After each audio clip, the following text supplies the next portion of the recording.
today the feast of St. Anne, and also the day in which we'll be having the first Holy Communion. And so that it's in this sacred feast. Today, a few considerations. In the Father, and the Son, and the Holy Ghost, amen. And again, good to be here again in England and Suffolk.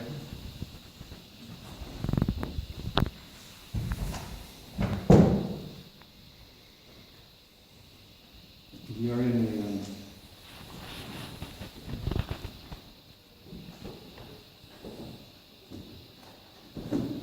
in the greatest battle that there ever has been. Battle between good and evil, between the devil and our Lord Jesus Christ. And when a soldier goes to battle, he needs strength, he needs weapons, he needs power. But this battle, says St. Paul, is against principalities and lords of this darkness. It's a supernatural battle.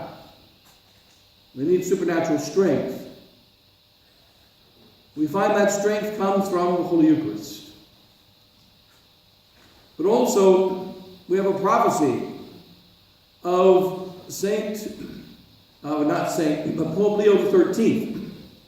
In the end of the 19th century, had a vision in St. Peter's in Rome. And he saw the devil unchained. He saw the devil loosed, and he saw that there would be a special power, an added power to the devil, given over the period of about 100 years. And this would begin sometime in the early 20th century. And there would be a special power of the devil, a special spread of the devil, and realizing the greatness of this power and seeing the horror that the devil will do throughout the world, he made the prayer of St. Michael, which we pray at the end of low masses. And he asked that priests celebrate, or after low masses everywhere in the world, would say this prayer to St. Michael. That St. Michael will defend us in the hour of darkness. St. Michael the Archangel will defend us in battle. Be our protection against the snares of the devil. And so we pray for St. Michael to defend us in battle. A few years later, St. Pius X, seeing the intensity of this battle, he would then say that we need strength to fight against the great evil of modernism and the great evils of the modern world, impurity and pride. All of the 7 capital sins are intensified in this age. The 7 capital sins are more powerful. So therefore, we must go back to the power of the Holy Eucharist. And he decreed to fight against these 7 capital sins, there'll be 2 things we're going to have to do. To fight against the errors of the modern world, the heresy of modernism that he condemned, we're going to have catechism in every parish. Because for some reason, catechism is diminished. We're going to have to remind parents to teach a catechism to their children. And that is a clear and simple catechism. Who made you? God made me.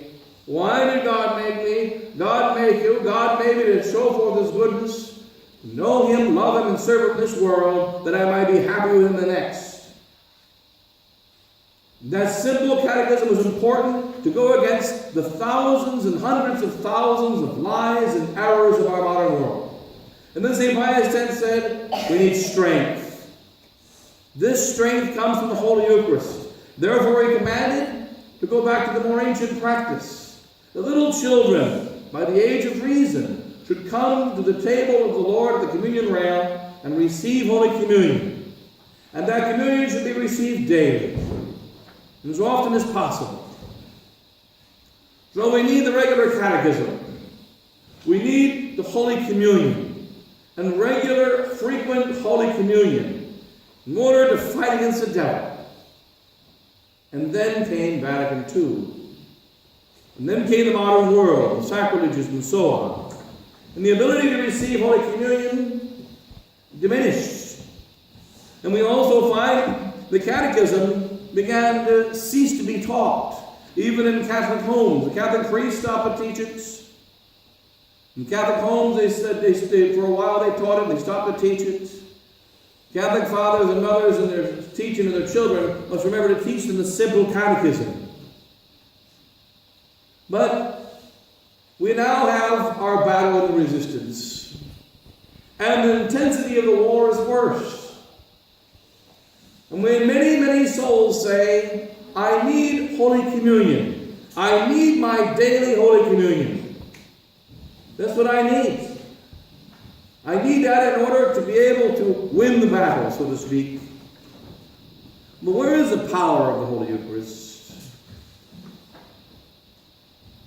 Saint Simeon carried Christ for about 30 seconds. He carried Christ for maybe 90 seconds.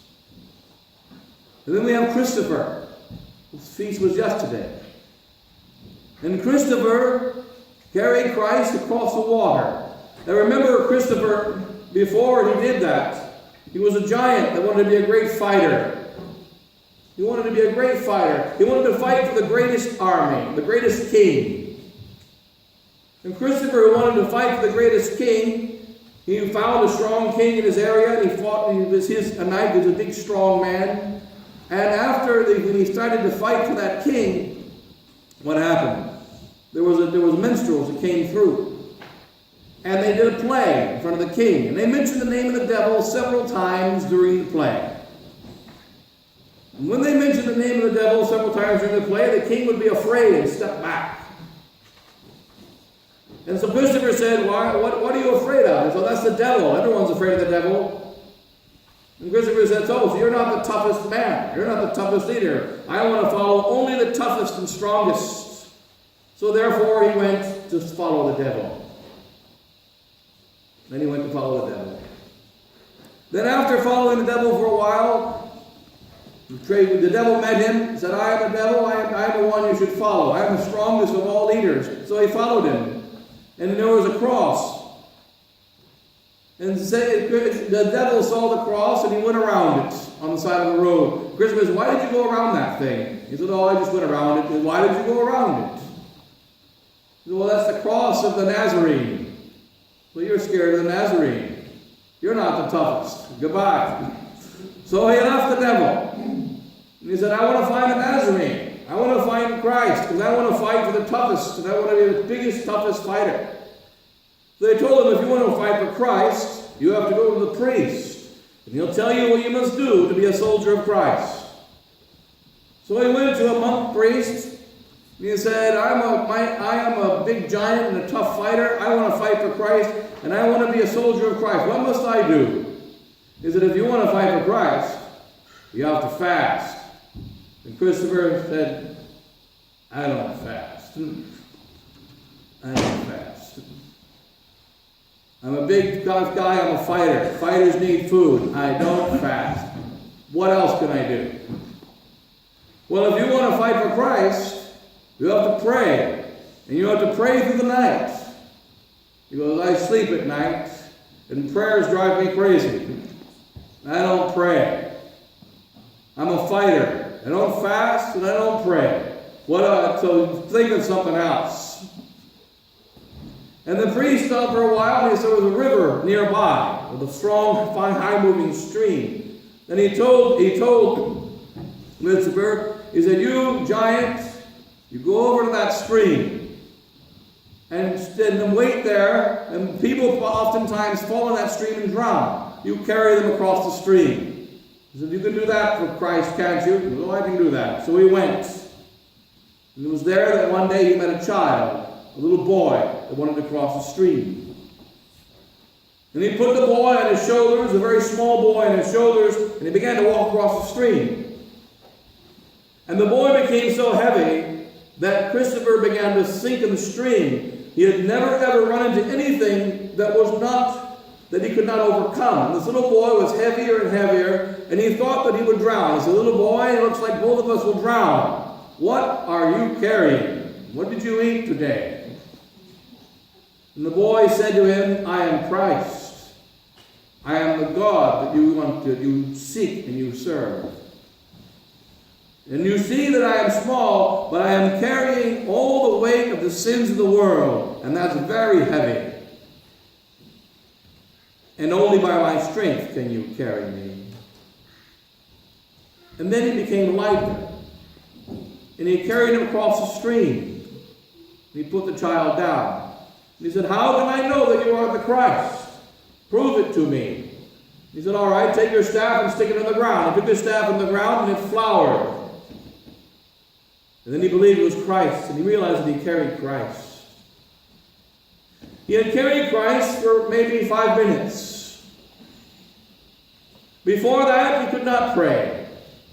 Before that, he could not fast. Before that, he thought he was the toughest guy in the world. And then he realized he can't even carry a little boy without the help of this King and God. And he was filled with faith. And he was filled with fire. And he said, "I have seen Christ.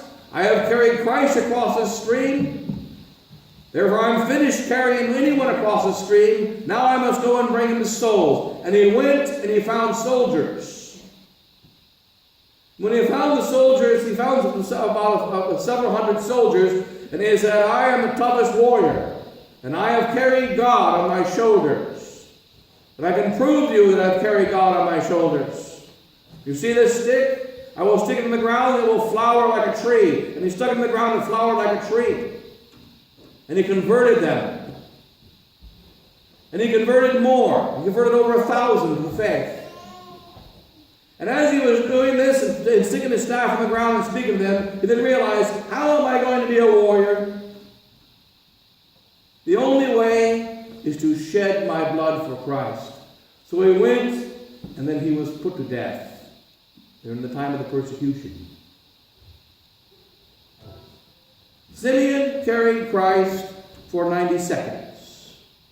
Christopher carried Christ once only across the stream. And Simeon waited years and years to carry Christ. And after he carried him, there used to be a great devotion to St. Simeon in the Middle Ages. After he carried him, after Simeon carried Christ, he said, "Nunc dimittis servum tuum Domine, secundum verbum tuum in pace. Now dismiss thy servant, O Lord, according to thy word in peace." Now dismiss thy servant according in peace. He received everything. Also, we understand what is the power of this sacred food. It gives us life, and it is enough life for Simeon, 90 seconds, and it held him his whole life. Christopher, one time, and it held him his whole life. It is all that is necessary. There was a boy in Constantinople in around the 1200s. And he was a bad boy. And he was a bit of a rascal and a gang leader and so on. And one day he would sometimes sneak in the back of the church, see if the other boys were there, were going to catechism. One day he went into the back of the church and would beat them up when they came out of the church and then try to lead some of them into being gangs and stealing and so on. One day he went into the back of the church during the time of the sermon. And the priest was giving the sermon, and there were boys there, and he sat in the back of the church for a second to hear what the priest might say. And the priest said in the sermon, he said, "If you ever carry Christ, never let go of him. Never let go of him. When you receive Holy Communion," said the priest, it was a day of solemn communion. When you receive Holy Communion, you receive Christ inside of you. And he wants to live inside of you forever. Never let go of him. And the only way to let go of him is to commit a mortal sin. The only way to let go of him is to do evil. And the priest just preached on that subject. Finally, and then the boy stayed, whereas he normally would leave. The time of communion came. And all the boys came to communion, including the bad boy. And the priest was hesitant to give him Holy Communion because he knew that he was a wicked boy. He said, well, they remembered the rule of St. Paul that if a man eats unworthily, let him eat unto his own destruction, and that he wasn't a public sinner. Therefore, he gave him Holy Communion.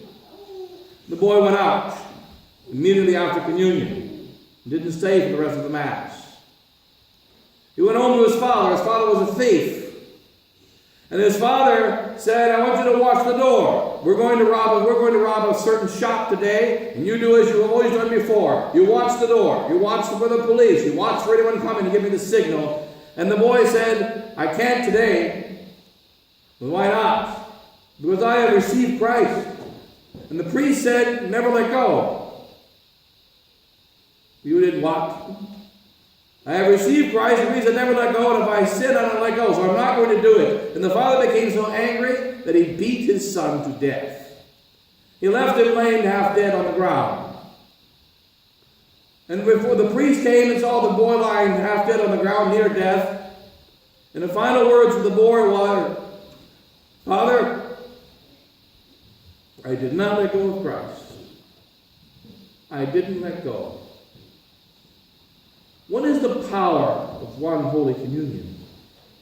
We want to remember in our present battle, we think we only have Mass once or twice a month. We only have Holy Communion once or twice a year. Christopher carried Christ once in his life and converted 1,000 to Christ. Simeon had to wait 50 years to carry Christ for 90 seconds. And he then went to heaven. And there are many souls that carried him only once. And had great power. There was a case in Greenland where one man kept the faith of an entire village. Because when he was going to Mass, in the late 1800s, sometime in the late 1800s, the priest came, like we do, and set up his Mass kit. He celebrated Mass. And when he was celebrating the Mass, during the Mass, he accidentally hit the chalice when he was making the sign of the cross, and the chalice knocked over. And some of the precious blood spilled onto the corporal. So he caught it, so only some precious blood spilled on the corporal. After the Mass, he purified the corporal. But then he put his Mass kit away and left. The next Mass would be 60 years later. And when he put away his corporal vestments, because of the thing that had happened, he had set the corporal aside to clean it. He forgot to put the corporal back into his Mass kit, and he left. So the Mass was set in a house, and they left the corporal on top of the mantle, of the fireplace where the Mass was celebrated. And the people would gather each Sunday and pray in front of the corporal. And the day that the accident happened was the day of Christmas. And so on the day of Christmas each year, and only once a year, the boy who had served the Mass would carefully take the corporal, you know, the cloth that was under the chalice, the square cloth under the chalice, upon which the chalice sits. He would carefully open it one day in the year. And then he would turn. He said, "This is the corporal on which the body and blood of Jesus Christ sat. And I was there 50 years. And there would be many young children that would come to pray in front of the corporal, where the Blessed Sacrament was once that time, and where the precious blood spilled, though it was cleaned up, there was a small stain. And from that corporal, and from that one man who had reserved the Mass as a boy, the faith was preserved during that period. 50 years. The Japanese, 200 years. One of the principal complaints of our people is, I need my Holy Communion. I need my confession. And think about that for a moment. Think, I need my Holy Communion. I need my regular Holy Communion. The Blessed Sacrament is the body and blood and soul and divinity of our Lord Jesus Christ. The Blessed Sacrament is God. And we receive Christ once, it is more than enough. One receiving Holy Communion is made saints. One receiving Holy Communion is preserved lives. Like another boy in Constantinople in the 1100s, he received Holy Communion. And his father, finding out that his boy had made his first Holy Communion, when he did not want him to do so, and he was a glass blower, and he had a glass furnace, he was exceedingly angry. And he took his boy and he threw him in the furnace. Burnt him. The mother came home looking for her son and she couldn't find him. She looked for 3 days, exactly like the Blessed Virgin Mary of old. On the third day, she heard singing inside of the furnace. So she opened the furnace and her boy was in the furnace. She said, "What were you doing?" "I was singing. A woman would come and play with me each day and I was brought food." And he was preserved in the furnace by the Blessed Virgin Mary. And he was not harmed in any way. And he was pulled out of the furnace. and then his Father brought to justice. There are many, many miracles of the Blessed Sacrament. The Blessed Sacrament has power. Now here is one of the problems of the Blessed Sacrament. St. Paul says, he who eats and drinks in the state of sin, eats and drinks unto destruction. When we receive Holy Communion without faith, when we receive Holy Communion in the state of mortal sin, it destroys, it burns. That's the case of mortal sin. But then there's a normal case, which is we receive Holy Communion, and God himself comes inside of us. But he does not stay. God himself comes inside of us, but he does not remain in our hearts because we don't let him enter. It'd be like water being poured over a rock. Water is poured over a rock, and water is poured over a rock, and water is poured over a rock, and you open that rock and you find out it's completely dry on the inside. Only the outside became a little bit wet, and it very quickly dries. We have to make sure that Christ penetrates inside of our whole being. The food is transformed into us, normal food. But St. Augustine says, in this sacred food, we are transformed into Christ. There has to be a transformation. There is a power in the Holy Eucharist to hold us in a state of grace, a power in the Holy Eucharist to make us fight against sin, a power in the Holy Eucharist to make us be able to persevere for a full lifetime by the one receiving of Holy Communion. And we must recognize also that Holy Communion is a sacred gift, and we have taken it for granted. And one of the great benefits of having Holy Communion one time and then having to wait and have it again is to try to have a greater gratitude. A greater gratitude for being able to receive our Lord. A greater gratitude for being able to receive this faith, to have this faith. Because we have taken our faith for granted. We don't love our faith as we should love it. And we think we know what we need more than God does. God knows well what we need. You know that they say about the Saint Teresa tells us about, or St. John of the Cross tells us about the flowers. When you first plant a flower, you must water it every day, or a tree. But then you must water it once a week. There are some plants, like the cactus in Arizona, or the desert plants, that if you water them daily, they will die. They must be watered once a year or twice a year.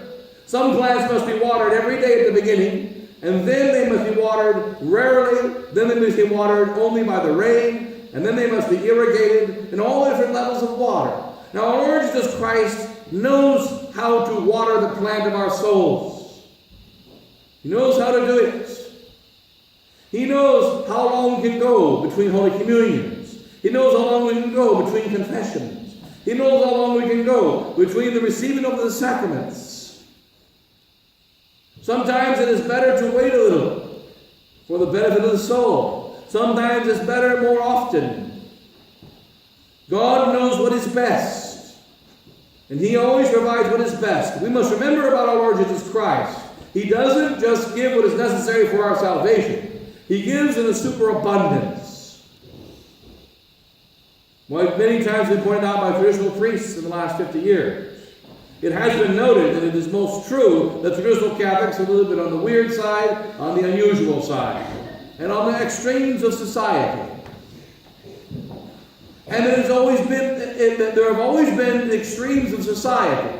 Now, in the normal days of the church, the extremes of society would be the non-Catholics, would be the ones who are not practicing the faith, and hence on the path to hell. Since we are the members of the extremes of society, it is not good for us to be in those normal times. God put us in these times, where the extremes of society receive the faith. And the same is true about every element. God put us in the place that is best for us. A cactus cannot live in the jungle. And a jungle plant cannot live in the desert. And so therefore, God has made our souls for this 21st century. We would not be made to live in the early 20th century before Vatican II. We would not be made to live in the ages of faith. We were made to live in these ages of battle. And our souls were made to go to heaven in these ages of battle. And he's given a special grace to each of us to be able to save our souls in this age. And if my same self will be better equipped to save my soul. In 1223, God would have made sure that I was born in 1223. Because he only does what is in the superabundant best. That's all that he does. And so therefore, every soul today that God has created, he created them as the sower went out to sow seed. And the St. Augustine points out, he sowed seed on 4 types of ground. One of them was a good ground, but he sowed seed on all types of ground. There are some plants that grow amongst the rocks, even though most plants do not. Some plants grow up on the way, up in the road. The grass grows through the concrete and so on. So God sows the seed everywhere, but there's some life in every kind of ground. And then the problem is only the ground and not the seed. The seed can grow anywhere. But when the ground doesn't react correctly, then there's a problem. So there are desert plants, and there are plants for the jungle, and there are plants for the northern climes, and plants for the southern climes, and there is a grace that God all of them require water. So likewise, all souls require the Blessed Sacrament. All souls require the faith. All souls require the Blessed Virgin Mary. All souls require the entirety of our faith. But they're going to be given grace and going to be placed where it is best for their salvation. We are here in this time, in this place, because it's the best for our salvation. And we therefore only need to respond to the grace of God. We must thank God for the grace of this Holy Eucharist, and the grace of the Holy Faith, and the grace of being born in our time. Many people say, we're often tempted to say, I wish I was born in different times. I wish I was born in the ages of faith. I wish I was born before the whole crisis of Vatican II, and so on. I wish I was born at a different time. No, this is the time. And we must have confidence in God. God only does that which is good. God only does that which is the best. He is only superabundant in his infinite love and mercy. This is the time for us to live. The time for us to have the faith. The time for us to spread it. And all we have to do is open our eyes and minds and hearts to the grace of God. And there is sufficient grace in one Holy Communion to sustain us for the whole of life and through all the battles. And let God decide how many times we can receive it in our lives. Let God decide how many times we get the benefits, the external benefits of the faith. It will always be more than enough. We have confidence in the grace of God and the divine providence. God watches over us with his loving care, which is called divine providence. He doesn't have any other kind of care. He doesn't have any other way. And therefore, we need to respond to that. And many souls do not do great things for Christ. Many souls do not give themselves to Christ simply because of the fear that they will not be provided for. This is a spitting in the face of God. This is a lack of confidence in the power and goodness of God. Many souls don't give themselves to the life of religion. Many souls give themselves to the life of living a Catholic in our circumstances, without the regular daily Mass, because of our circumstances. Why? Because they think they won't be provided for. What does that mean? They don't have confidence in the divine providing or the divine providence. God always provides, always. And there are many occasions of this, many circumstances of this, many situations like this. But in any case, with the confidence in divine providence, and that he would care for us for what is best in our situation, and we therefore have a great level of faith, the level of the Blessed Sacrament, the level of the Blessed Virgin Mary. And close with that, and God bless you all, and the Father and the Son and the Holy Ghost.